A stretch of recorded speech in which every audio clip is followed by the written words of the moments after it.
It's been 21 days since I last listened to music in my control. And I do want to stress that because there's people that will state, I haven't listened to music for 2 months. The reality is, you've listened to some sort of tune, some sort of music, because what I realised doing this experiment is a lot of the music you listen to is completely and utterly out of your control. So, I go to the gym on a daily basis. Without fail, there's some form of exercise that I conduct. I walk into the gym, there's a tune, there's some sort of a music. It's out of my control. I can't go up to the receptionist and say, can you turn off the music? At the end of the day, there's loads of people that go to the gym. I can't really influence that. Likewise, if you get in a taxi or, I don't know, you get on the train and someone's earphones are playing a bit too loud, regardless, you're listening to music of some sort.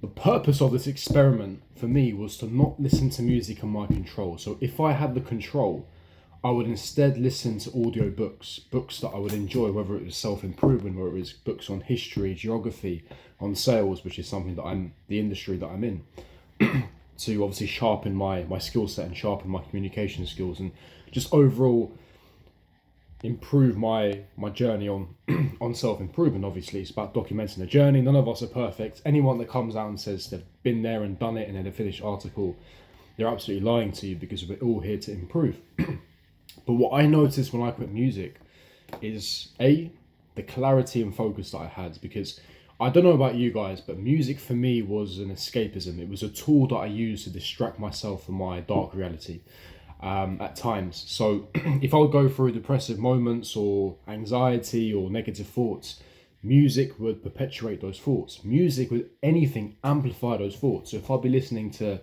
sad music from remixes from TikTok or YouTube that are very popular, or you might be popping into your playlist on Spotify, you would just be there walking around to your train station, your bus stop, walking around in general, just listening to sad songs, and it enables you to escape into a fantasy, into a reality of whether that fantasy is good or bad, but it distracts you, it takes you away from the present moment. And that was the biggest thing that I noticed, was that quitting music enabled me to remain in the present moment. I always say this and I always stress this in my videos.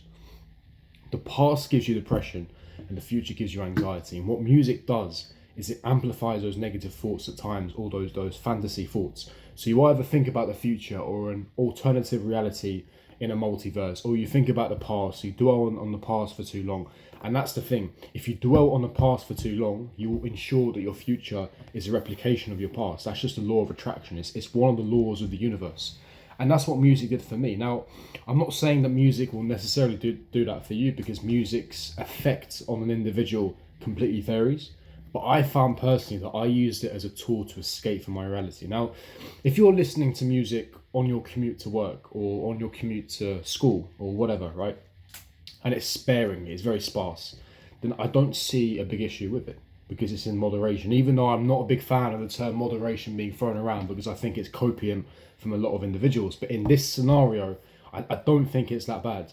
But when you're listening to music constantly, you'll be listening to music in your room, you'll be listening to music in your kitchen, you're listening to music the moment you wake up, you listen to music right before you go to sleep. And the type of music you're listening to, a lot of it could be rap with curse words, swear words, derogatory terms about women being half naked, women doing this, chasing the woman, my love, I can't live without you, my love.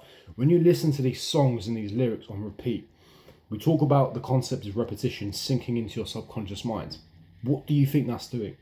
You're reprogramming your mind, because you're listening to the same song on repeat, or your playlist is filled with similar songs that just sink deep into your subconscious mind. And that's going to have long-term ramifications. That is simply going to have long-term implications. If you think it doesn't, go and read studies on it. It's just factual. There's evidence, actual scientific evidence on this. And I've noticed in myself, it's just self-fulfilling prophecy, where you listen to songs that are not beneficial or conducive for you, you feel negative, it seeps into your subconscious mind, you feel worse about yourself, and the cycle just repeats again and again and again. If you don't believe me, I'm not even saying do it for 21 days. Today is 3 weeks and counting since I've quit music that's in my control. Do it for 7 days. Do it for 7 days and just see the benefits in your life. Because now I don't even think of... it's weird, because I used to be almost addicted to music. I used to love music. Doesn't mean I'm never going to listen to music again. If I walk into a bar and there's a nice song playing or there's jazz music, I'm going to enjoy it.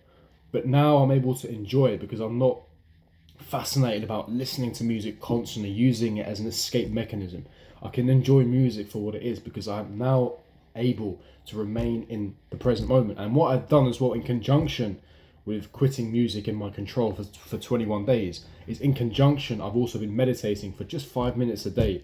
And I found that that again enables me to remain in the present moment and reduce my anxiety. And honestly, I didn't think that quitting music would have any sort of impact. I just did it because it was part of the routine that I'm doing. But honestly, quitting music really helps me. As I said again, I do want to stress, this doesn't mean I'm never listening to music again, because the likelihood is I will. It's just I'm not going to be listening to music 24/7 like I used to. And I think you guys will see a great benefit to that in your life. But if you've already tried this experiment, or you've done this before, or you're someone that listens to podcasts or Audible or whatever instead of music, maybe you might be able to concur with me. Please do leave me your thoughts in the comment section below. Do you agree with me? Do you disagree with me? That's absolutely fine. If you've not tried it, I do implore you, I do encourage you, please do try it. Even if it's not for 21 days, just try it for 7 days and you'll see some level of benefits. I just find you have more clarity. I just find you don't have those tools to escape from your reality, but instead confront the reality that you're in so that you're able to get yourself out of this mess. You're not distracting, you're not delaying, you're able to jot your thoughts down, you're present in the moment, you're able to focus a lot more. I just think the benefits are horrendous, and there's other ways and other avenues for you to garner normal dopamine. I just think, again, it's part of that artificial supernormal stimuli, part of that mental masturbation process of assuming you've accomplished something without actually doing anything, because listening to a lot of music is going to obviously boost your dopamine levels.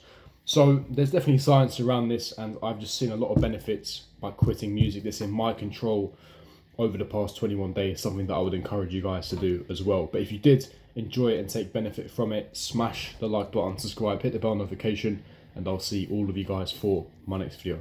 Peace.